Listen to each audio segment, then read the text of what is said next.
The post they gave me that winter did not need standing. It was a sentry station on the third landing of the old serving stair, a stone shaft at the back of the West Range that had carried soup and coals up to the royal apartments in a century when the palace still cooked in its own cellars. The kitchens had moved. The dumbwaiter had been bricked over before my father was born. Nothing came up that stair any more but draught and dust, and yet the household standing orders revised in the reign of a king 3 kings dead still listed post 19, old serving stair, third landing, one man, night watch. So one man stood it, me. Guardsman Merrick Vale, 34 years old, 11 years in the King's Guard, a plain soldier with a plain record and no particular future, standing in a cold stone throat where nothing had happened in living memory. I want that understood before anything else, because people have since said a great many clever things about how I came to know what I knew. They have said I listened at doors. They have said no honest man is where I was, at the hour I was there. I was there because the palace put me there. The institution I later betrayed had, with its own hand and its own ink, set me down on the far side of a bricked hatch 9 inches thick, one wall away from the little cabinet room where the Queen Consort Morwenna took her tea when she wished not to be found. And on the 11th night of the frost, at some minutes past 10, the palace's own cold, obsolete, unnecessary order to stand there made me the only man in Eldermore who heard her say it. The old hatch was plastered over on my side and papered over on hers. 9 inches of brick will kill a whisper, but brick carries a raised voice the way a drum carries a knuckle, and what came through that wall came through in pieces, not a conversation, but hard, bright shards of one, the way you hear a quarrel 3 rooms off in a house at night. The first thing I heard was a man's voice, unfamiliar, careful, a professional man being paid to be careful. Cannot certify what has not occurred, madam. Then hers. I had heard the Queen Consort speak perhaps 40 times in 11 years, always in the register of a woman addressing a room she owns, and I would have known it through a foot of stone. You will not be certifying what has not occurred. You will be certifying what will. A pause, a cup set down on a saucer that small china click carries beautifully through brick. Then a younger man, quick and impatient, and I knew that one too. Lord Cassius, her son, 26, handsome, always in a hurry to arrive somewhere he had already been promised. Say plainly what the doctor is being asked, mother, and let him take his fee and go. He is being asked, she said, for the truth, arriving a little early. I did not move. A man on a night post does not move. I had spent 11 years learning to be a fixture. But I had gone from a soldier standing in a stairwell to something else, and I felt it happen, the way you feel a floor shift under a load. The child is 9, the doctor said. The child is 9, Morwenna agreed. And in 9 more she will be 18, and a woman with the Whitewater estate, the Queen's portion, her grandmother's jewels, and a locked cabinet of her grandmother's correspondence, and no living person able to tell her what to do with any of it. 9 years, Dr. Sisk, is not a long time. It is a season. I have watched seasons.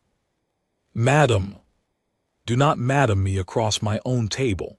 I am asking for a certificate. A certificate is a piece of paper on which a physician of the college sets down his professional opinion that a person is of unsound constitution, subject to spells of insensibility, unfit for public occasions. Unfit, here is the only word that signifies unfit to be trusted with the management of her own affairs. Nothing about that word is cruel. It is a kindness. It puts the burden on someone stronger. On whom, said the doctor, and I heard in it that he already knew. On her family, said the Queen Consort, on me. I have gone over what I heard next perhaps 10,000 times, in a cell and out of it, in daylight and in the small hours, and I can still lay it out like a card table.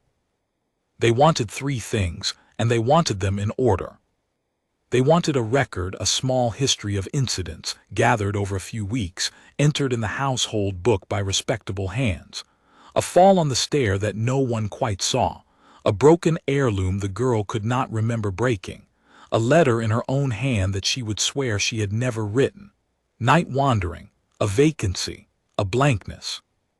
Nothing violent, nothing that would bruise a child, nothing that any decent servant would refuse to write down, because each item on its own is only a child being a child and a busy house being busy. They wanted a witnessing, one public occasion, before the council of the household and the great officers, at which Princess Maelin of Harrowgate would stand up in the lantern court in front of 200 people and be seen to be exactly what the certificate said she was: dull, slow, absent. And for that, the doctor's quieting drops in something warm and sweet an hour beforehand, because a tired child is only a tired child, but a child who cannot follow a simple question in front of the Lord Chancellor is a diagnosis. And they wanted a signature, the king's, or failing his, the council's, on an instrument of guardianship. It would appoint a guardian of the person and estate of a minor royal declared incapable. It would remove her from the palace to a quiet house on the coast. They said the name, Ashfin, and the doctor said it was very healthful there, and the Queen Consort said that health was not the point, distance was the point, and it would put every stick and stone and letter of the late Queen Isolde's bequest into the guardian's hands until the child's majority, or beyond it, because an incapable person does not come into capacity merely by having a birthday. There was a long quiet then, and I stood in it with my hand on the strap of my rifle and my breath going out slow and white in the dark of a stairwell nobody needed. "You are asking me," Dr. Sisk said at last, and his voice had changed, had gone thin and businesslike and finished, "to describe symptoms that have not happened yet." "I am asking you," she said, "to be ready. The world rewards the ready and buries the rest. Date it as you like. The household post is not a court of law." That was the sentence.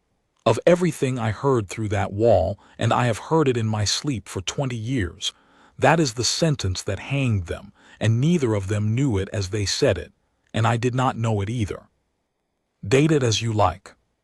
I stood post 19 until the relief came at 2, and when Guardsman Merrick Vale came up the stair with his lantern swinging and some cheerful nonsense about the frost, I said good night and went down and lay on my bed with my boots on, and did not sleep at all.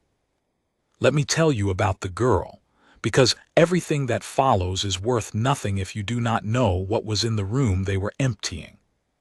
Princess Maelin was the middle grandchild of King Alaric, 9 years old, small even for 9, with her grandmother's straight dark brows and a habit of standing with her feet exactly parallel, like a soldier, because an old sergeant had once told her it was how you did not fall over. She had a brother of 11, Prince Torin, who would have set fire to the palace to save a dog, and a brother of 6, Prince Bram, who was chiefly interested in doors. Their father was Crown Prince Rowan, a decent man built entirely out of caution. Their mother was Princess Alara, who was the warmest person in that building, and who was, in the weeks I am describing, 200 miles away at her own mother's sickbed, which Morwenna had not arranged, but had certainly noticed. And Maelin kept a book. I knew about the book long before any of this, because the children's corridor and the old serving stair share a wall, and a guardsman on a dead post is the most convenient adult in the world. He cannot chase you off, he cannot tell tales, and he is always in the same place. She had started coming to the head of my stair when she was 7, always with the same opening line, delivered as if we had met in a corridor of state. "Are you allowed to talk?" "I'm allowed to answer, Highness." That's the same thing with more steps. The book was a little marbled notebook her grandmother had given her, and she called it her Book of True Things. She wrote down what had actually happened in order with the date, not feelings, facts. The number of stairs in the West Range, 192, counted 3 times, 3 different answers which infuriated her, and which she recorded honestly. The day the black cat under the laundry had kittens. The exact words the master of the household had used to a footman, because she had thought them unkind and wanted them kept. She had a 9-year-old's total, savage faith that a thing written down truly could not afterward be made untrue. She asked me once why I stood a post where nothing happened. I told her the truth, which was that the order had never been cancelled. She thought about it, feet parallel, chin down. "So you're guarding a rule," she said. "I suppose I am." "That's silly." "Most of it is, Highness, until one night it isn't." She wrote that down. I know she wrote it down because 6 years later she showed me the page. I did the correct thing first. I want the record to show that. Whatever they said about me afterward, I did not begin by breaking anything. I began by trusting the machine. At 6 the next morning I shaved, put on a clean tunic, and requested an interview with Captain Deverell Ashe, commanding the King's Guard at the palace. Ashe was 51, dry as a ledger, a man who had never in his life done a thing he could not justify by chapter and verse, and who had, I say this without bitterness, now kept more good men out of trouble than any officer I ever served under. He heard me out standing up, in his cold little office over the Barbican arch, with the frost creaking on the window. I told him what I had heard. I told him where I had been standing and why. I told him the 3 things: the record, the witnessing, the instrument. And I told him the name Ashfin and the name Sisk, and I told him, because it was the thing burning a hole in me, that the doctor had been asked to write down a fall that had not yet happened. Ashe listened without a single interruption. When I had finished, he stood a while looking at the frost on the glass. "Through a wall," he said, 9 inches of brick and a plastered hatch at 10 at night in a stairwell alone, no witness, no paper, no name you can put to the second man's voice except one you overheard through masonry." "Yes, sir." "Vale," he turned around, and I will give him this, he was not comfortable. "I have known you 11 years.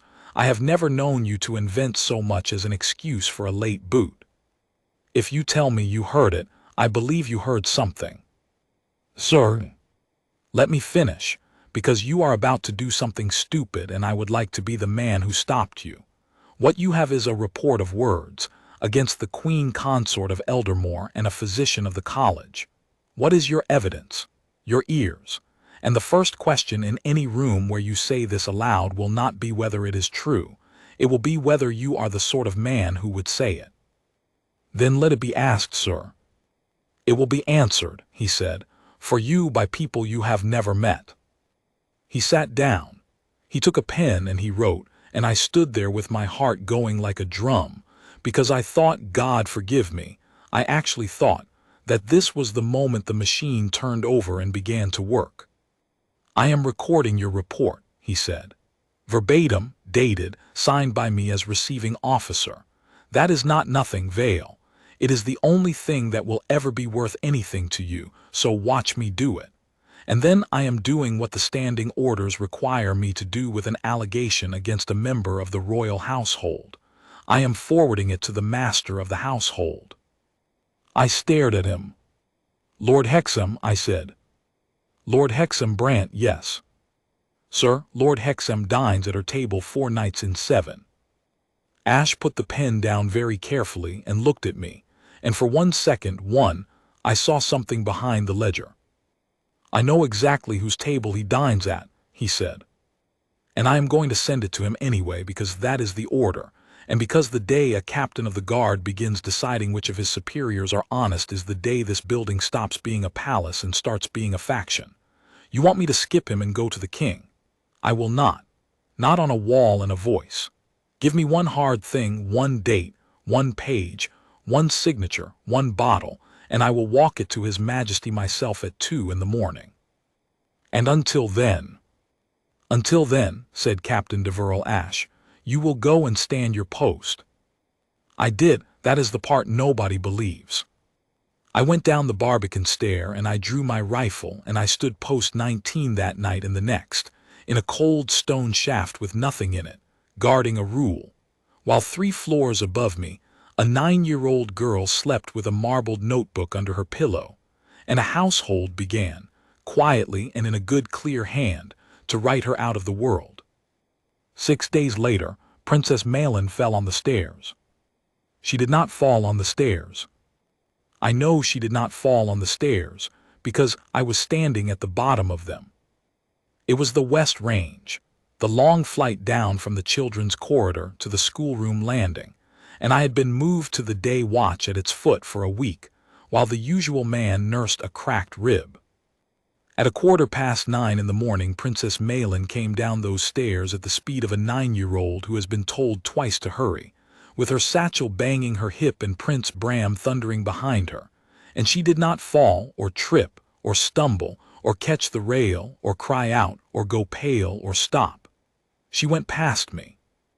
She said, "Good morning, post 19, which was her joke and had been for 2 years, and she went on into the schoolroom and shut the door, and Bram went in after her and shut it again harder because he liked doors. At noon, the household book recorded that Her Highness the Princess Maelin had suffered a fall on the west stair, had been insensible for some moments, had been attended, and had been put to bed. I read it myself. The household book lies open in the understeward's room where any officer of the establishment may consult it, which is exactly why it is the most dangerous object in a palace.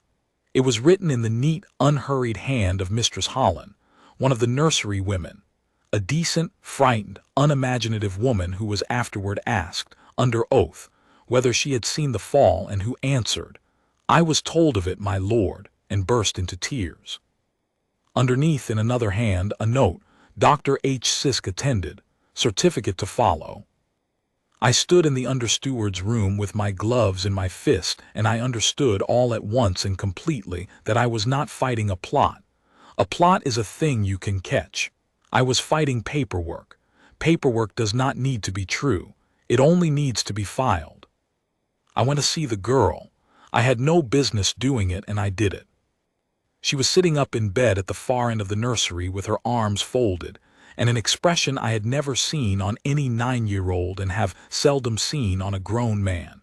Pure, cold, affronted intelligence. Torin was on the end of the bed. Bram was under it. "I did not fall," she said, before I had got my mouth open. "No, Highness." They wrote it in the book. Her voice did the thing it never did, went up and cracked. "And Mistress Holland says I mustn't fuss. And Dr. Sisk came and looked in my eyes and said there. And he wrote something too. And when I said I hadn't fallen, he smiled and said that's just what a person says when they've had a knock on the head." "Maelin," said Torin, in the furious voice of an 11-year-old boy who has understood something before he can say it, "tell him about the mirror." The night glass. It had belonged to the late Queen Isolde, a small oval-hand mirror of black glass in a silver frame, and it had lived on the nursery shelf since her death because she had liked to hold it up for the children to make faces in. It had been found that morning on the floor in 3 pieces. Nobody had seen it fall. Nobody had heard it. And Mistress Holland, poor, kind, ruined Mistress Holland, had asked Maelin gently whether she remembered breaking it, dear. And Maelin had said no. And Mistress Holland had said gently that it was all right if she didn't remember. That is how it works. They never accuse a child of anything. They kindly offer her the possibility that she is losing her mind every day, and they write down that they offered it. "Highness," I said, "may I see your book?" She looked at me a long moment. Then she pulled the marbled notebook out from under the pillow and put it in my hands, and I have not in my life been handed anything I felt less worthy of. She had written it up already. Of course she had. In her round, careful letters with the date at the top and the time and the exact words. I did not fall down the stairs. I went down them fast, and post 19 saw me, and I said good morning. Bram saw me. Nobody was there when the mirror broke. Mistress Holland keeps saying it is all right. It is not all right because it did not happen. And then at the bottom of the page, in slightly smaller letters, as if she had gone back to it later. If I write true things down then, Afterwards they will still be true. I closed the book and gave it back to her, and I knelt down on the nursery boards, which is not a thing a guardsman does, and I looked at her at her own height. "Keep writing," I said, "every day, the date, the hour, and only what happened, not what you think about it. Not what they said to you, what happened and who was there. Can you do that?" "I already do that." "Then keep doing it and show it to nobody but me and your brothers, not Mistress Holland, not the doctor, not anyone with a chain around his neck." "Why?" I could have lied to her. I have wondered since what would have happened if I had. "Because someone is going to try to tell your grandfather that you are ill," I said, "and you are not ill, and I am going to stop them." Torin made a small noise. Bram came out from under the bed. And Maelin sat there with the notebook against her chest and her feet, in bed, still parallel, and said, in a voice that would have got a grown officer promoted, "Good." I had two things, and neither was worth a candle in a court. My ears, which Ash had already priced correctly, and my own record. From the morning after post 19, I had kept a guardsman's logs, time, place, persons, event, in a canvas-bound field book in my kit, and I wrote in it every day, and it grew. 4th of the frost month, 0740. A sealed packet, household post up from the town, docket on the outer wrapper, and I copied it out letter for letter, because a guardsman who carries the post learns to read a docket the way a farmer reads sky from H. Sisk, physician of the college, Grey Lantern SD. 2. The master of the household. Enclosing, certificate of constitution in the matter of the Princess M, drawn 3 RD Frost. I did not open it. It was sealed with the doctor's own wax and addressed to an officer of the household, and I carried it up 2 flights and put it into Lord Hexam's own hand and went back down. Drawn 3rd Frost. A certificate concerning the constitution of Princess Maelin, dated the 3rd day of the frost month, describing, as I would learn, a fall on the stairs and a fit of insensibility. The fall on the stairs happened on the 11th. I did not see it that first week. That is the shameful part and the true part. I had the number in my book, and I did not see what it meant, because I was a soldier looking for a villain and not a clerk looking for a date. It sat there for 19 days like a loaded rifle in a cupboard. What I saw instead was the shape of the thing tightening around me. On the 15th of frost I was taken off the West Range and off post 19 and put on the Kingsmore Gate, the far one, the cold one, the post where you see nothing but the road and the crows. The order came down through the orderly room with no reason attached, because none is required. I asked Captain Ash. He looked at the order, and he looked at me, and he said, "It is signed by the master of the household." Sir, that is not an answer. It is the only one I have got, Vale, and if you make me say it out loud, I will have to do something about you saying it. He handed the paper back. You reported. It went where it had to go, and within 9 days of it going there, you were moved out of that corridor by a man who dines at her table 4 nights in 7. Do you understand what I have just told you? I understood him perfectly. He had told me, in the only language a man like Deverell Ash could speak, that he now believed me, and that it made no difference at all. Hard thing, he said. 1 date, 1 page, 1 bottle. Bring it to me. So I stood the Kingsmore Gate in the cold, 12 hours at a stretch, 400 yards from the children's corridor, and I began, for the first time in my life, to be a dishonest soldier. I traded watches.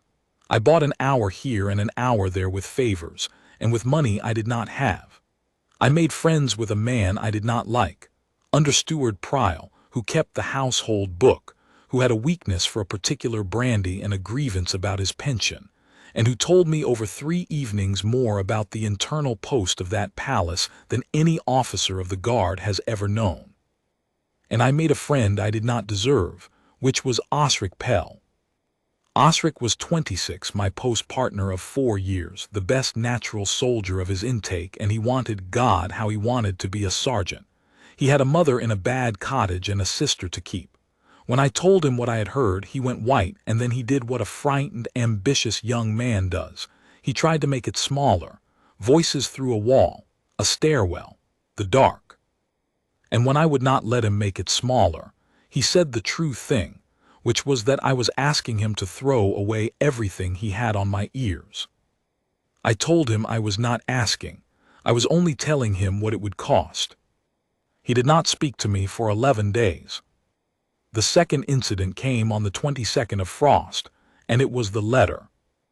It was found in the schoolroom, folded into a copybook, a note in a childish hand in the princess's own green ink. I am so tired all the time, and I do not know what is real. Mistress Holland wept over it and carried it, as she was bound to the master of the household, and Lord Hexam Brant read it and said gravely that the poor lamb must be spared any distress, and had it entered in the book. It was a very good forgery, and it had exactly one flaw, which nobody in that palace would have noticed except a small furious person who counted stairs. They showed it to Maelin kindly, and she looked up at Lord Hexam with such flat, blazing contempt that I am told he stepped backwards and said, "I don't cross my sevens." There was no 7 in it. She was 9 and drowning, and she reached for the nearest true thing and threw it. But her grandmother Isolde had crossed her sevens the old way, and Maelin had decided to do the same. The forger had copied her letters. He had not copied her habits. I wrote it in the canvas book, under the docket of the 4th, and the 2 of them lay in my kit, in the dark, for another 2 weeks, waiting for a man slower than they were to understand what he had. Lady Verena found me at the Kingsmore gate on a Tuesday, in the rain. She was Morwenna's daughter, 22, and I had never in 4 years exchanged more than a good evening with her. She was not like her brother. Cassius wore the household the way a man wears a good coat. Verena moved through it like someone who had wandered into the wrong house and was too polite to leave. She came out to the gate on foot, in the rain, 400 yards from any door, and stood in front of me saying nothing for so long that I began to think she had lost her nerve. "You are the guardsman who was moved," she said. "I am a guardsman who was moved, my lady." "Don't," she pushed the hood back. She had been crying at some point and had not repaired it. "Please don't be careful with me. I have had 11 years of careful." I looked at the road and said nothing. My mother asked me to order something from the apothecary, in my name, because I have a headache apparently. I did not know I had a headache until she told me I did. She laughed, and it was not a good sound. A tincture, poppy and valerian and something else, quieting drops, 3 bottles, and I signed for them, guardsman, and I carried them upstairs like a good girl and gave them to her woman, and went to my room and sat on the floor, because I am 22 years old and I have just worked out what I am for. The rain came off the gate lantern in a fine cold spray. "My lady," I said, "does the household keep a record of what is ordered from the town apothecary?" She looked up at me. She was not stupid. Nobody in that family was stupid. It was the whole of the tragedy. "The apothecary keeps a daybook," she said slowly. "Every delivery to the palace, every name, every signature. They send a copy up at quarter-day for the accounts. And the accounts are kept by the under-steward," she put her hood up, "whose name is Prial and who drinks." She walked away 4 steps, then stopped and turned around in the rain, and said the thing she had actually come out to say. "She has never hit anyone in her life. Not me, not Cassius, not a servant, not a dog. She thinks people who hit are common. She's going to do this to a 9-year-old girl entirely with paper and kindness and doctors, and she will believe every day of it that she is being reasonable, and if you stand in a room and say the word cruelty to her, she will not know what you're talking about." Her face worked. "I am not brave. I want you to know that in advance so you are not surprised later. But the daybook exists." Then she went back to the house, and I stood the rest of my watch, and at the end of it I went and found Under-Steward Prial, and spent every coin I had left in the world on brandy. The apothecary's quarter-day copy came up on the 2nd of the wolf month. Prial, being an honest drunk, would not give me the page. He gave me something better, which was 10 minutes alone in a room with it while he stood in the corridor being noisily unwell, and I copied it into my canvas book in pencil, in a hand that shakes on the paper to this day. 2 frost tincture of poppy and valerian, compounded strong, quieting drops, 3 bottles, 4 Oz. Ordered to the account of the household, requested by Dr. H. Sisk, signed for Lady Verena of Harrowgate, delivered to the apartments of Her Majesty the Queen Consort. 2nd of Frost, ordered on the 2nd, the certificate drawn on the 3rd, the fall on the 11th. That was the night I understood what I had. I sat on my bed in the barrack range at 1 in the morning, with the canvas book open on my knees, and the whole thing laid out in a column of dates, and my hands would not stop shaking. They had bought the drops before the illness. They had written the certificate before the fall. Every event in the household book had been described in ink before it happened, and then it had happened, because they had made it happen, and the paper that proved it was not in any locked cabinet of hers. It was in 3 places nobody ever thinks about: an apothecary's daybook on Grey Lantern Street, an outer wrapper in the household post register, and a sealed certificate in the master of the household's own file, dated in the doctor's own hand. Date it as you like. The household post is not a court of law. She had been right about that. But the household post keeps a register, and the register has a column for the date received, and a guardsman had signed it. I went to Captain Ash the next morning and put the canvas book on his desk and said, "Sir, 1 date, 1 page, 1 bottle."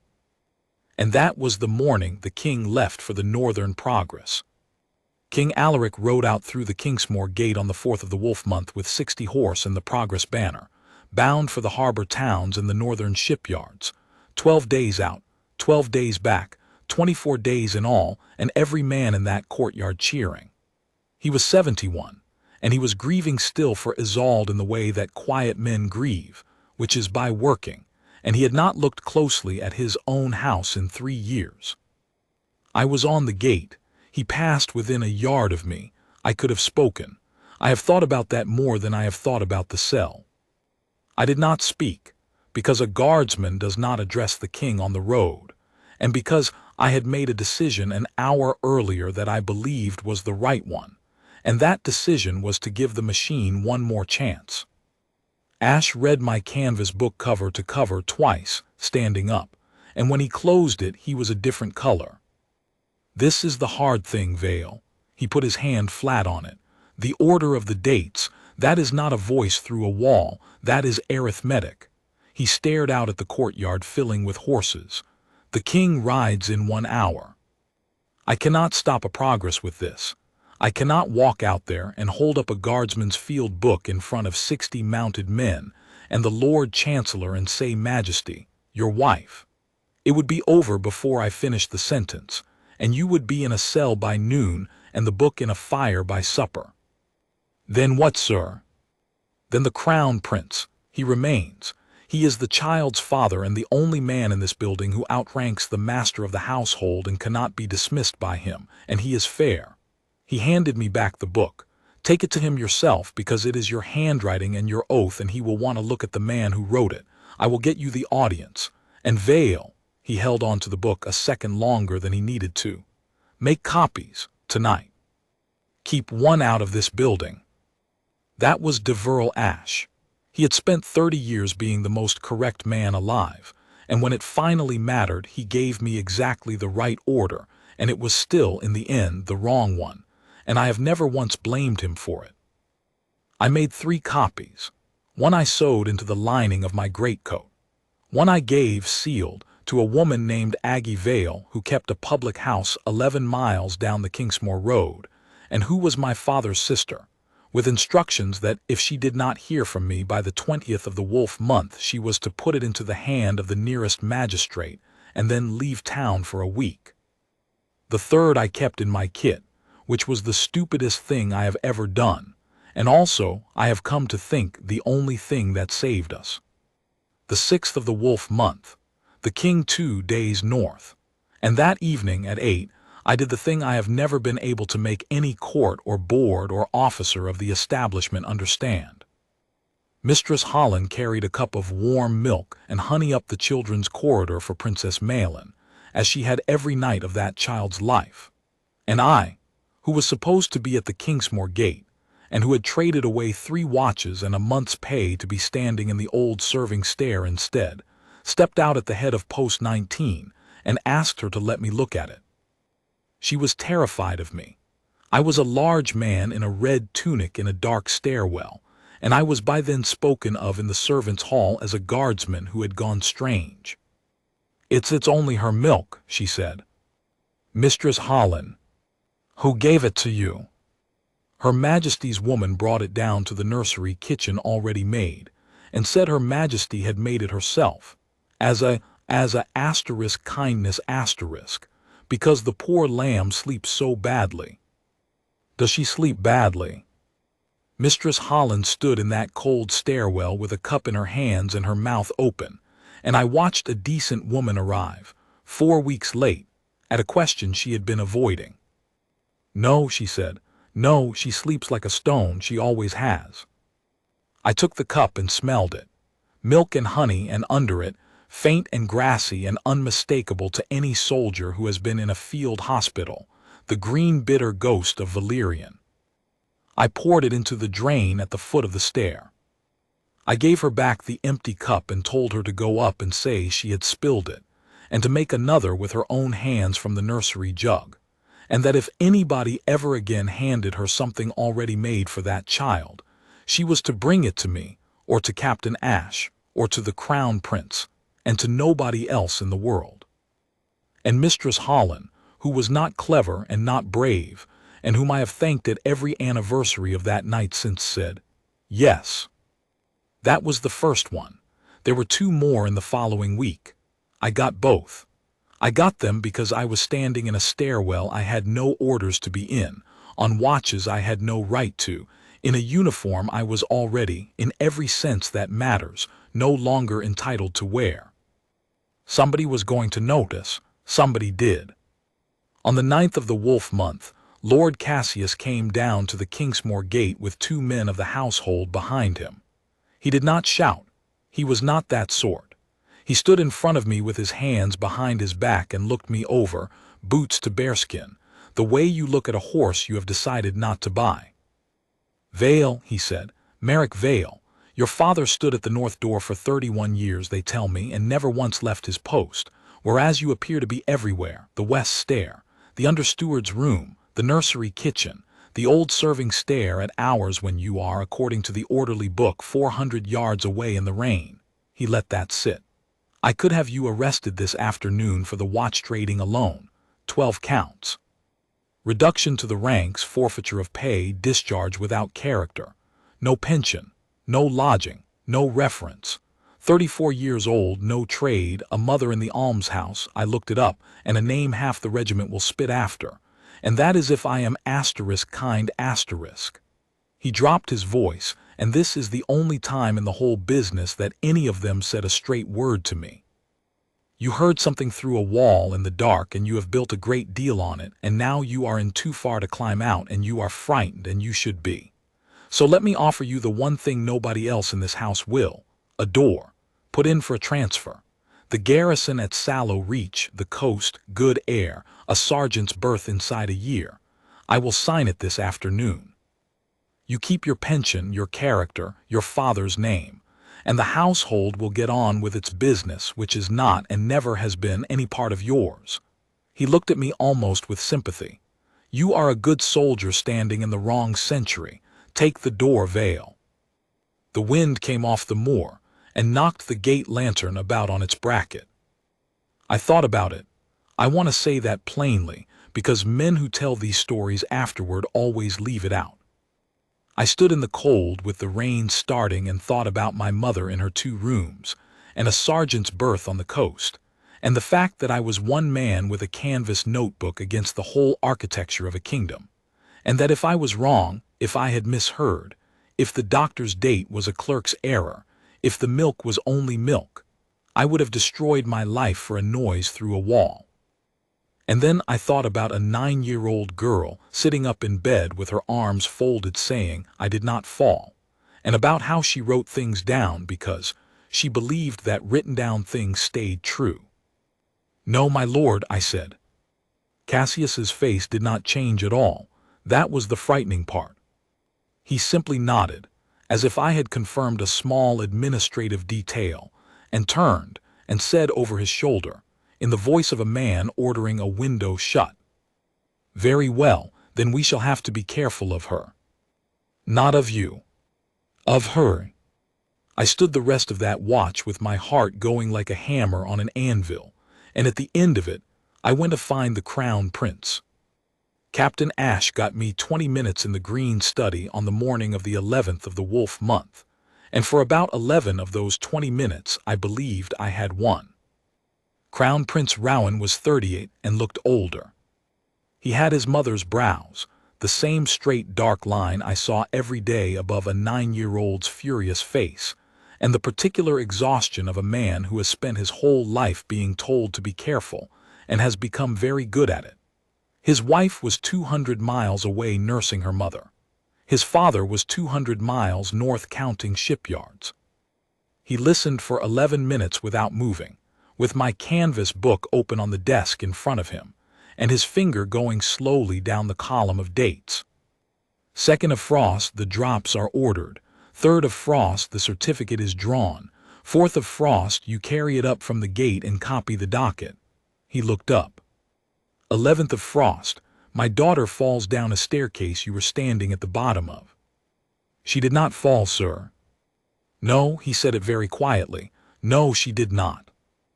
And I stood there in that warm room with the fire going, and I thought, it is over. It has cost 30 days and my pay and my post and my name in the servants' hall, and it is over, and I will be back on post 19 by Thursday, guarding a rule. Then he said, I must put this to her. Sir. Guardsman, he closed the book. I am the father of that child, and I will not have any man in this kingdom say that I condemned my father's wife on a soldier's notebook without once asking her a question. That is not caution. That is law. You have handed me an arithmetic, and it is a terrible arithmetic, and if she cannot answer it, this goes north to my father by fast rider tonight, and no power in Eldermore can stop it. He stood up. But she will be asked, once, today, by me, with the master of the household present, because that is the form. I said the only thing I had left. Sir, the moment you put it to her, she will know exactly what I have and exactly where I got it, and she has 10 days before your father comes home. Rowan looked at me for a long moment, and I saw in his face that he knew I was right, and that he was going to do it anyway, because he was an honest man, and an honest man in a house like that is a kind of weapon that only fires backwards. Then we shall see what she does with them, he said. She did a great deal. I was arrested at 4 o'clock the following afternoon in the barrack range by 4 men of my own regiment, one of whom had stood beside me at the king's birthday for 6 years and could not look at me. The charges were read out to me in the Barbican guardroom by Captain Deverell Ash, in a voice like a man reading his own son's death notice, and they were these: that I, Guardsman Merrick Vale, had on 12 occasions absented myself from my ordered post and traded watches contrary to the standing orders. That I had, in the course of the said absences, been repeatedly present without authority in the private corridors of the royal children. That I had removed and destroyed food and drink prepared for the person of Her Highness the Princess Maelin, on 11 separate nights, by my own admission. That I had been found in possession of a brooch of the late Queen Isolde, valued at 1,100 crowns, discovered, on a search of the barrack range at 2 o'clock that afternoon in my kit, folded inside a canvas field book. And that I had thereby given cause for the gravest concern regarding my conduct toward a minor of the royal house, and had been the subject of a certificate lodged that morning by a physician of the college, to the effect that the princess's disturbed sleep, confusion, and fits of insensibility in recent weeks were consistent with the administration, by some person having access to her nursery, of a soporific. They took my rifle, they took my belt, they took my canvas book, and Ash held it in his 2 hands for a second and then put it in the box with the brooch and sealed it. Do you see the shape of it? Every single fact in that indictment was true. I did trade the watches. I was in the corridors. I did pour 11 cups of milk down the drain. I had told Ash so myself, in writing, in my own field book, in my own hand. And the doctor's certificate did not have to invent a single symptom, because the symptoms were already there in the household book, entered in a neat, unhurried hand over 5 weeks by a decent, frightened woman. They had taken my evidence and used it as the confession. They had taken the crime and hung it on the man who stopped it. And the brooch was the only lie in the whole business. One small, vulgar, planted lie to hold the rest of it up, like a nail in a picture frame. I was 34 years old, and sitting on a stone bench in the barbican with my braces hanging and no belt. I understood that I had lost. They gave me 11 days in the cell, and on the 4th day they sent me a door. It was Lord Hexam Brant himself who came, which tells you how badly they wanted it. Master of the household, in a fur collar, on a stool the turnkey had wiped for him, with a paper on his knee and his own pen out. "This is not a confession," he said. "It is a statement. Read it." I read it. It said, in 11 graceful lines, that Guardsman Merrick Vale had been suffering for some months from exhaustion and disordered sleep arising from long night watches, that in that condition he had formed certain sincere but mistaken beliefs, that he now recognized them to be without foundation, and that he withdrew them entirely and unreservedly. "Sign that," said Lord Hexam, "and the brooch goes back on the shelf and is never mentioned again. You are discharged on grounds of health with your pension, with a character, with your father's name intact. Nobody prosecutes you. Nobody prints your name. Do you know what I am giving you?" He leaned forward, and he was, in his way, quite sincere. "You are not a wicked man, Vale. You are a man who heard something in a stairwell and built a cathedral on it. All I want is the cathedral pulled down. And the princess?" "The princess," he said, "will be cared for." "Where?" He looked at me with the mild patience of a man explaining a timetable. "There is a house at Ashford," he said. "It is very healthful there." I did not sign it. I did not throw it at him or make a speech. There is no dignity in it anyway.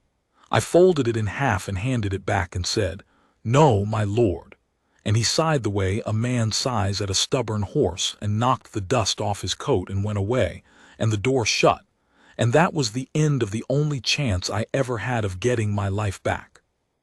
Now I must tell you about the worst hour, because if I leave it out, this is just a story about a brave man, and I was not brave. On the 7th day, I nearly did the one thing I have spent 20 years being glad I did not do. Osric Pell came to see me. He had testified. They had asked him under oath whether I had traded watches and whether I had been in the corridors, and he had answered yes and yes, because both were true, and then gone back to the barrack range and been sick. He stood outside the bars with his cap in his hands. "They're saying the council sits on the 20th, he said. "The Feast of Lanterns. Old Hexam's put the instrument on the order paper as the 4th item, under * household welfare, and it'll go through on the nod because the king's not back till the 22nd, and the crown prince," his voice cracked. "The crown prince has * withdrawn from the question * Merrick, because he's the child's father, because it wouldn't be * proper * for him to sit. They've used his own decency to get him out of the chair." I put my forehead against the bars. "Osric, there is a copy of the book sewn into the lining of my greatcoat." "They burned the greatcoat." "Then there is—" I stopped. There was one more thing. There was always one more thing, and I had been staring at it for 7 days in the dark, and it would have worked. "Maelin." Stand a 9-year-old girl up in the lantern court in front of the council of the household and let her say, in her own clear voice, I did not fall down the stairs, and I did not break my grandmother's mirror, and I did not write that letter, and I don't cross my sevens. Put the marbled notebook in her hands, dated, in order in her own writing, and let her read it out. She would have done it. She would have marched in there with her feet parallel and been magnificent. And then Dr. Halloran Sisk would have risen in his black coat with his college ribbon and said, gently, sorrowfully, that this was precisely the presentation he had described. The fixed idea, the elaborate fabricated record, the child's touching conviction that everyone about her is lying. And Lord Hexam would have said that nobody was blaming the poor lamb. And Morwenna would have said nothing at all, because she would not have needed to. They would have taken the one thing that girl had built to keep herself real. If I write true things down, then afterwards they will still be true. And held it up in front of 200 men as the proof of her madness. And she would have stood there at 9 years old and watched them do it and understood every word. And even if some miracle had carried the room, she would have had to stand up, small and alone, in front of the whole apparatus of the state, and be called a liar to her face by grown men in chains of office. For me, to save me. Osric was still talking. I do not know what he was saying. No, I said. What? Whatever you were going to suggest, whatever anyone suggests, she does not go in that room. I straightened up. She is not evidence, Osric, she is a child. If the only way I can be saved is by standing a 9-year-old in front of the council of the household to be picked apart by a physician of the college, then I am not saved, and neither is she, and they win either way because that is the whole of what they are doing to her. They are making her the question. Every hour she spends being a question, they win. So we will not ask her, not to save my name, not to save my pension, not to save me. Osric stared at me through the bars. Then what have you got? He said. Nothing, I said. I have nothing at all, and I would do it again. He went away. And I sat down on the floor of that cell with my back to the wall and put my hands over my face. And I will not describe the next hour except to say that a man can be entirely certain he has done the right thing and be destroyed by it at the same time, and that the two feelings do not cancel out. They stack. On the 14th of the Wolf month, they read the rolls. It is done in the Barbican yard at 7 in the morning, the whole guard drawn up, and it is done aloud, because the king's guard is a thing you are named into, and so must be a thing you are named out of. They brought me out in my shirt. Captain Deverell Ashe read it himself. He would not let it be given to a junior, and his voice did not shake, and I hope to God nobody was watching his hands. Guardsman Merrick Vale. Struck from the rolls of the King's Guard, discharged without character, pension forfeit, lodging forfeit, the name to be removed from the board. Then a corporal I had trained went up the guardroom wall with a chisel and took my father's surname off the roll board, because my father's name and my name were the same name, and the board does not distinguish. They gave me back my property in a paper packet at the gate. A shaving razor, 4 crowns, a letter from my mother, and my father's long service medal, 31 years, north door, which I stood holding in the rain in the Kingsmore Road with no coat on, a discharged man, 400 yards from a 9-year-old girl I had promised to stop them from taking. I got as far as the 3rd milestone before I sat down on the verge. And that is where the Princess Adela found me, because she had been looking for me since dawn. She came up the road on a gray hunter with her groom 50 yards back in mud to the horse's shoulder, the king's sister, 62 years old, in a riding coat mended at the elbow. A woman who had spent 40 years being the least fashionable and most necessary person in that family, and the one member of the royal house Morwenna had never managed to get alone in a room for longer than a dinner. She stopped the horse in front of me. She looked at the paper packet. She looked at the medal in my fist. Vale, she said, get up. Ma'am, I'm a discharged man. I know precisely what you are. I have spent 2 days finding out. She swung down into the mud, which at 62 she had no business doing. Osric Pell came to my door last night at midnight in his own clothes, having walked 11 miles, and stood in my hall and shook and told me a great deal about milk, and a stairwell, and a date on a docket, and a young woman who bought 3 bottles of quieting drops for a headache she did not have. And then he told me that a guardsman under sentence of discharge had refused, in a cell, to save himself by putting my great-niece in front of the council. Her jaw set. I have known a great many men who would have made that speech. I have never met one who made it in a cell with nothing to gain. Ma'am, the book is in the sealed box. There are 3 copies, said Princess Adela. You told Pell so yourself. 1 burned, 1 in a box, and 1. She held out her gloved hand, palm up in the rain. 11 miles down this road in a public house with a woman named Aggie Vale, who I am reliably informed is your aunt and does not like the gentry. I looked at that hand. The council sits in 6 days, I said. The council sits in 6 days, she agreed. My brother is 4 days hard riding north. It is the 20th of the wolf month, guardsman, and the instrument is the 4th item, and I do not intend to be in this county for any of it. She was already turning back to the horse. Get the copy. Give it to my groom, and be on your feet at the Lantern Court on the night of the 20th, because I do not know what I shall be able to bring back with me, and somebody who was asterisk there is going to have to stand up in that room and say so. Ma'am, I'll be arrested at the gate. Princess Adela got back into the saddle and turned the gray, and looked down at me with a face like the north wind. Then be arrested asterisk inside asterisk, she said, and put her heels in. 6 days. She rode north on the 14th with my aunt's sealed packet in her saddlebag, 62 years old in the wolf month, on the coast road, with 1 groom. It is 190 miles to the shipyards at Corveth. She did it in 3.5 days and killed a horse doing it, and she never once mentioned that to anybody, and I only know because the groom told me years later at her funeral. I spent those 6 days in the back room of my aunt's public house, 11 miles down the Kingsmore Road, doing the only useful thing left to a discharged man, which was writing. Not the story.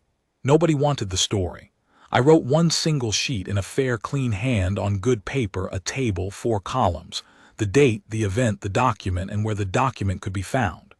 The 2nd of frost, the drops ordered, the apothecary's day book. The 3rd, the certificate drawn. The 4th, the certificate carried up from the gate and signed for in the post register, column 3, by M. Vale, guardsman. The 11th, a fall that 3 people who were present did not see. And at the bottom, in letters I made as plain as I could. The paper describing the illness was written 9 days before the illness. Ask the doctor for his date. He put it there himself. I made 11 copies of that sheet. I have never worked so hard at anything in my life. The Feast of Lanterns is the oldest thing that house does. On the 20th of the wolf month, at the turn of the year's dark, every lamp in the palace is lit and carried into the Lantern Court, and the council of the household sits in state at the long table beneath the gallery, while 200 people of the establishment stand about the walls with a glass in their hands, and the business of the year is put through in an hour because everybody wants their supper.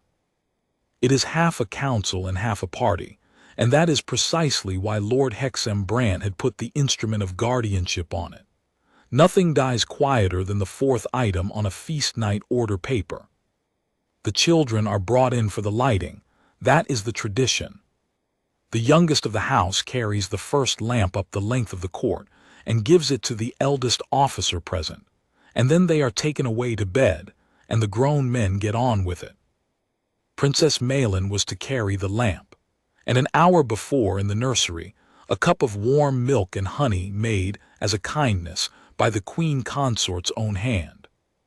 I got in through the laundry court at 6 o'clock on the night of the 20th, in a stolen footman's coat 2 sizes small, with 11 sheets of paper inside my shirt. I did not get very far. I got as far as the archway under the west gallery, which is 30 feet from the door of the lantern court, and standing in that archway in a red tunic with a rifle was Guardsman Merrick Vale. We looked at each other for about a second and a half.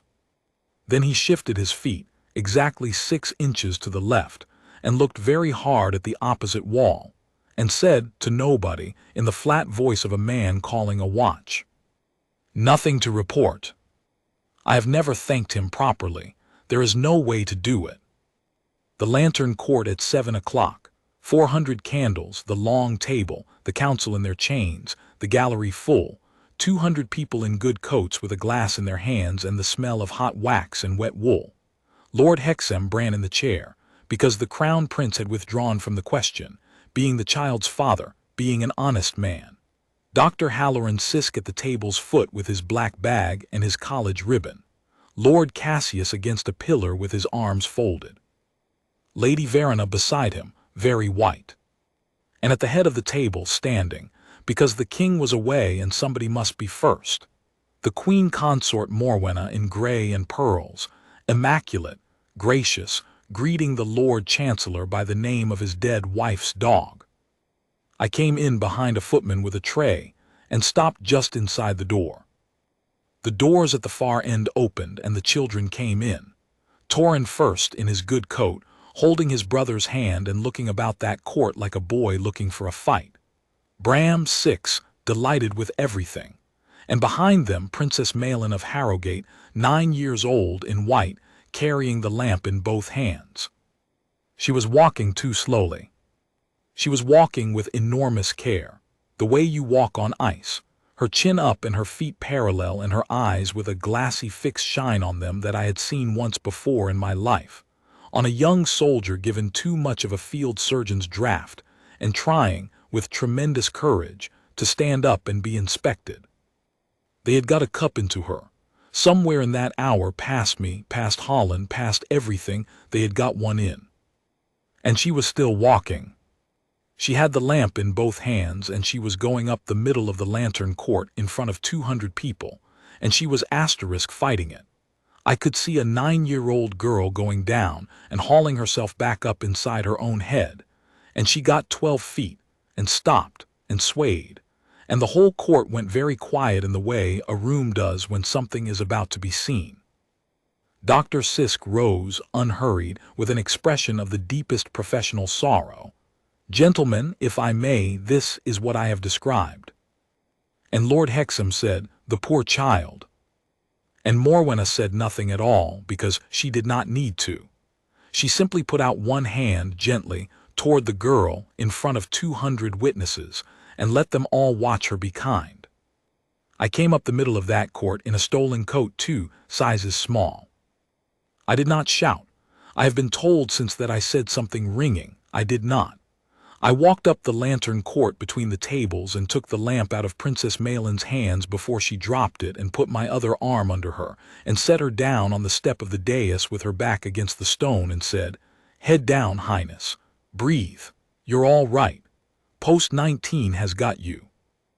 And she looked up at me with her pupils blown wide and she said, thick and slow and absolutely clear, "I did not fall." "I know," I said. "Everybody in this room is about to know." Then I stood up and turned around. The lantern court had come to its feet. Somebody was shouting for the guard. Cassius was already moving, and Hexam was on his feet with his chain of office swinging, and his face the color of a plum, saying, "Seize that man. That is the discharged guardsman. That is the man who was drugging her." And half the court was turned toward me, and the other half toward the little girl sitting on the step of the dais with her chin on her chest. 4 men of the king's guard came in through the west arch at the double, and at their head was Captain Deverell Ashe. He crossed the floor with his hand on his sword belt and stopped in front of me, and I watched 30 years of a correct man's life go over a cliff in about 2 seconds. "Vale," he said, "you are under sentence of discharge, and you are trespassing in the presence of the council of the household, and you have laid hands on a princess of the blood." "Yes, sir." "On what authority?" None, sir, I said, none at all. Deverell Ashe looked past me at the child on the step. He looked at her for perhaps 3 seconds. Then he turned around and put his back to me and faced the lantern court, and he said, in the parade voice that had been drilled into him at 19 and had never once been used for anything like this, "Nobody leaves this room." The doors at every end of the lantern court went shut with a sound like a book closing. "Lord Chancellor," said Ashe into the silence, "I am the officer commanding this guard, and I am about to do something for which I will be broken, and I would be obliged if you would witness every word of it." He did not raise his voice again. He did not have to. This man made a report to me on the 12th of the frost month. I recorded it verbatim and forwarded it, as the standing orders require, to the master of the household. It is the master of the household who sits in that chair tonight. Ask yourselves what happened to it. Then he stood aside and looked at me and said one word. "Well." I took the 11 sheets of paper out of my shirt. I did not make a speech. I have thought a great deal about why the thing worked, and it was not because I was eloquent. It worked because of what I did with my hands. I gave the first sheet to the Lord Chancellor. I gave the second to the keeper of the rolls. I gave the rest along the table into the hands of old men in chains of office who had come expecting to nod through a household item and go to supper, and every one of them took it, because a man in a room full of shouting who quietly hands you a document is the only person behaving as if there were still rules. "My lords," I said, "it is 1 page, there are 4 columns, read the dates." And then, because there was one thing in that room that could not be argued with, I turned to the foot of the table and I said, "Dr. Sisk, the certificate in the master's file is in your hand and it carries your date. What date did you write on it?" He did not answer. "It is dated the 3rd of the frost month," I said. "It describes a fall on the stairs and a fit of insensibility. Her Highness went down those stairs on the 11th. My lords, I carried that certificate up from the gate myself on the 4th, at 20 minutes to 8 in the morning, and I signed for it in the post register at the Barbican, column 3, and that register is 40 yards from this door, and it has never in 400 years been out of the guard's keeping." I turned back to the table. "You do not need my word, you do not need the girl. Send a man for the register and send a man for the file, and lay them side by side and count." Lord Hexham Brant said, "This is preposterous." "On the 2nd of frost," I said, 3 bottles of quieting drops were ordered from the apothecary in Grey Lantern Street to the account of this household at the request of Dr. Sisk. The apothecary keeps a day book. The quarter-day copy is in the understeward's accounts, and Understeward Prile is standing at the back of this room. The drops were bought before the illness. The paper was written before the fall. Everything that has happened to that child was asterisk described in ink before it happened, and the only way a man can describe a thing before it happens is if he means to do it," said Lady Verena. She had come away from the pillar. She was shaking so hard she could barely hold the paper, and she stood in the middle of the lantern court in front of 200 people and her own mother, 22 years old, and she said, "I signed for the drops. I signed for them because I was told I had a headache. I never had a headache. I will give it in writing tonight to the Chancellor, and I will say it again in any court in the realm." Dr. Halloran Sisk stood up so fast his chair went over backwards, and he said, "This is a conspiracy of a discharged criminal and a hysterical girl," and he reached for his bag. And I picked up the cup. It was still there. It had been standing on the little table by the dais where Mistress Holland had set it down when she brought the children in a nursery cup, half full, milk and honey going cold and skinning over, because a 9-year-old had drunk enough of it to be poisoned by it, and not enough to finish it. I walked down the length of the lantern court with that cup in my hand, and I set it on the table in front of Dr. Halloran Sisk, physician of the college, and the whole room watched me do it. "You wrote that this child has been dosed by somebody with access to her nursery," I said. "You are correct. There is the dose, drink it. He looked at the cup. He looked at the 200 faces. He did not touch it.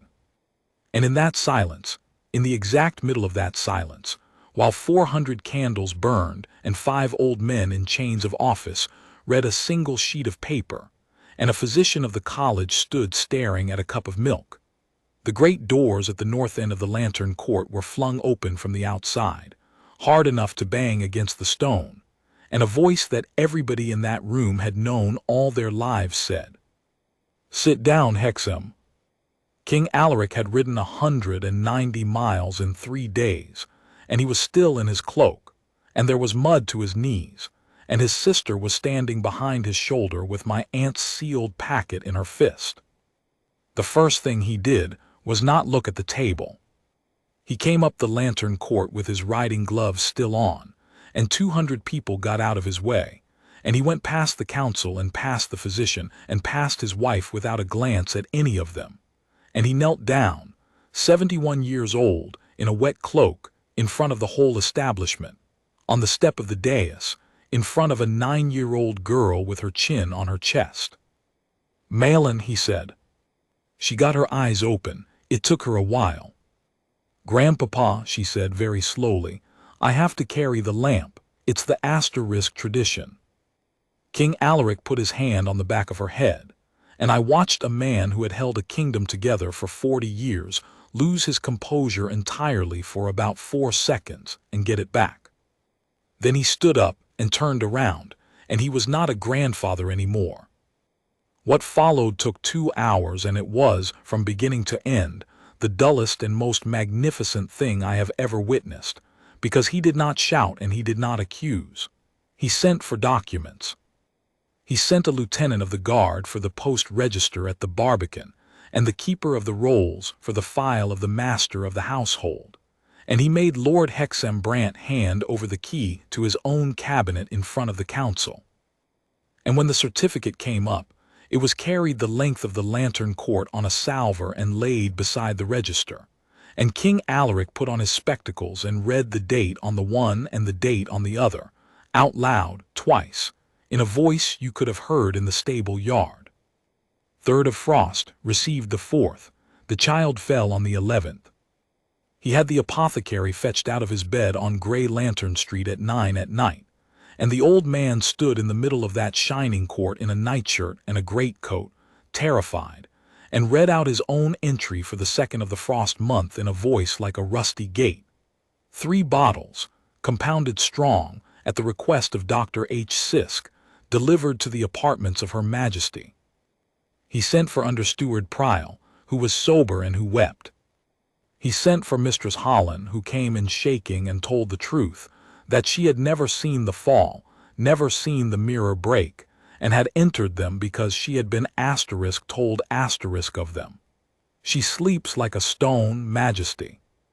I have put her to bed every night since she was born, and I let them write that she didn't, and I shall never forgive myself. And he sent for a physician from the town, an old, deaf, cantankerous man with no connection to the college and no interest in anybody's family, who examined Princess Maelin in a side room with her father and her great-aunt standing over him, and who came out and said, in the flat voice of a man who has never in his life cared who he was speaking to, that the child had been given a soporific in a quantity that a careful adult would give a grown man, that she was in no danger, that she would sleep it off and wake with a headache and remember most of the evening and be quite herself in a day, and that there was not one thing wrong with her mind and had never been, and that whoever had written otherwise ought to be struck off, and would he now be permitted to go home. She was carried up to bed at 11 o'clock by her father, with Torrin holding one hand and Bram trailing behind announcing that he would guard the door, which, to be fair to him, he did, until he fell asleep against it. That is all. That is the whole of what was done to her, and I have told it plainly because the plain telling is the point. They did not lay a finger on that child. They were going to take her mind away from her with a doctor's pen, a household book, and a cup of warm milk, and they very nearly did it, and she is alive and well and unharmed, and she never spent one night at Ashfin, and the only mark the business left on her is a small round scar on the pad of her left thumb from the hot lamp glass she would not let go of. The judgment came down 11 days later, in the king's own hand, read in the Lantern Court by the Lord Chancellor, with the council sitting and Princess Alara home from her mother's sickbed, and standing with her hands on her daughter's shoulders. The Instrument of Guardianship was not amended, or withdrawn, or set aside. King Alaric had it brought in and put it in the fire himself, and stood there until it was gone. Dr. Halloran Sisk was struck from the college and tried in open court for forgery of a physician's certificate, and for the administration of a noxious substance to a person under the age of 12, and he went to a stone room for a very long time. Lord Hexam Brant was dismissed the household, his chain of office taken off his neck in the Lantern Court, and afterward prosecuted for the suppression of a report lawfully made to him by an officer of the guard. The one offense I never thought anybody would be punished for, and the one that finished him. Lord Cassius gave his evidence and was sent out of Eldermore to the family's estates in the south, with an income and an order never to come within 40 miles of the palace, and I hope somebody has told him what happens to a man who says then, "We shall have to be careful of her asterisk." Lady Verena gave her evidence in writing and then again on her feet, and lost her mother and stayed. She is a magistrate now in the West Country, and by all accounts a hard one, and she has never once let anybody tell her she has a headache. And the Queen Consort Morwenna was not touched, and was not shouted at, and was not shamed in the street, because King Alaric would not give her that. He gave her paper instead. She was removed from the palace and the household, removed from the guardianship of any child of that house, in perpetuity, her claim upon the late Queen Isolde's bequest declared void, root and branch, and she was set down at a house on a cold shore with a crown officer at the gate and an allowance and a garden, and there she stayed for the rest of her life. She never admitted a word of it. To the end, she maintained that she had acted out of concern for a delicate child, and had been destroyed by the malice of a discharged servant. They asked the king, once, whether he thought she had ever understood what she had done. He said she understood the paper. That is all she ever understood. They restored me on the last day of the Wolf month, in the Barbican yard, at 7 in the morning, in front of the whole guard. Captain Deverell Ashe was not broken, whatever he had expected. The king asked him one question: "Did you record the report and forward it as the orders require?" And he said yes. And Alaric said then, "You are the last honest man in my household, and you will stay in this post until you drop." Ashe read my name back onto the rolls himself, and the same corporal went up the wall with a chisel and put my father's surname back on the board, and I will not pretend I stood through it steadily, because I did not. Then the king offered me a sergeant's stripes and the north door, which was my father's post, and which is the finest thing a man in that uniform can be given. And I said no. I asked for a door and I named it. The door of the children's corridor, West Range, 3rd floor, a guardsman's post. No stripes, no ceremony, no pay above the ordinary, and nothing whatever ever happens there. Princess Adela, standing behind her brother with her arms folded, made a sound I choose to remember as approval. "You want to guard a corridor," said the king. "I want to guard that corridor, Majesty." "For how long?" "Until she doesn't need it," I said. He looked at me for a while. "Then I shall have to give you a new standing order," he said, "because there is no post there." He wrote it out that afternoon in his own hand, and had it entered in the book of the establishment as Post 19, West Range, 3rd floor, 1 man, all watches. He struck the old serving stair off the list the same day.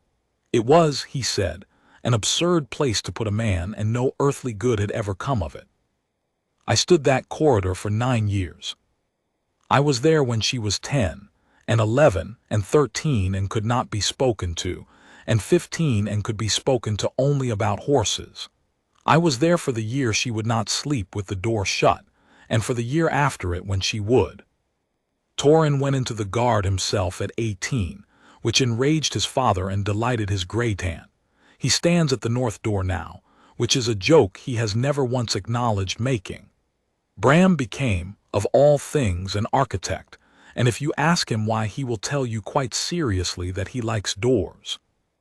Osric Pell made sergeant, then color sergeant, then captain of the guard after Ash finally did drop, at his post at 68, in the middle of a sentence about boot polish. Osric has never spoken to me about the night in the archway, and I have never spoken to him about it. And once a year, on the 20th of the Wolf month, he finds me and we drink one glass together in complete silence, and then he goes home. That is how men of our sort say things. And on the morning of her 18th birthday, Princess Maelin of Harrowgate came out of her rooms with the key to the whitewater cabinet in her hand, and stopped in front of my post, and said what she had said every morning for 9 years.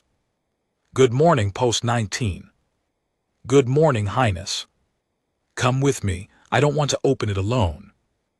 Inside the cabinet were her grandmother's letters, Isolde's, 40 years of them, and near the bottom a bundle the late queen had tied and labeled in her own strong slanting hand.